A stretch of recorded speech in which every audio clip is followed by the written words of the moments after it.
আমি ভাবতেছিলাম আর রান্নার ভিডিও দিতাম না, তো কী কারণে আমি এই ভাবনাটা মাথাতে আইছে অবশ্যই তোমরা যদি জানতে চাও তাহলে এই ভিডিওটা শেষ অবধি দেখতে পাবো। তো হ্যালো এভরিওয়ান, সবাই কী করছো, কেমন আছো? আশা করি ভালো আছো। তো আমিও ভালো আছি মোটামুটি, শরীরটা মোটামুটি ভালো। তো এখন তো রান্না বসাই দিচ্ছি, রান্না করে নিতেছি। তো আমি কয়েকদিন ধরে কোনো ভিডিও দিই না, রান্নার ভিডিও দিলে অনেক মানুষে অনেক কিছু করে, তো তাই একবার দিলাম না 2-3 দিন রান্নার ভিডিও। এখন ভাবতেছি যে লোকে কী করলো কি না করলো আমার তো দেখার বিষয় না, আর আমি আমার ঘরও কি খামো না খামো এটা সবটাই আমার ব্যক্তিগত ব্যাপার। আমার হাজব্যান্ড বাজার আনবো, আমি রান্না করব।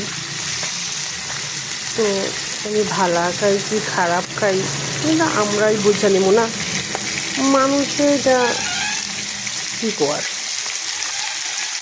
তাই এইসব কথাবার্তা মানুষের জাস্ট ইগনোর করে আমি আমার ভিডিও শুরু করছি। এই কারণেই আমি ভাবছিলাম যে রান্নার ভিডিও দিতাম, কিন্তু রান্নার ভিডিও ছাড়া আমি যে আর কোনো ভিডিও পাই না, কী করবো। আমি যদি বাইরে যাই তাইলে অবশ্যই বাইরের ভিডিও দিই, মানে কোথায় যাই কী করি অবশ্যই, মানে বড় ভিডিও দিতে না পারি, ছোটো করে হইলেও একটা ভিডিও দিই।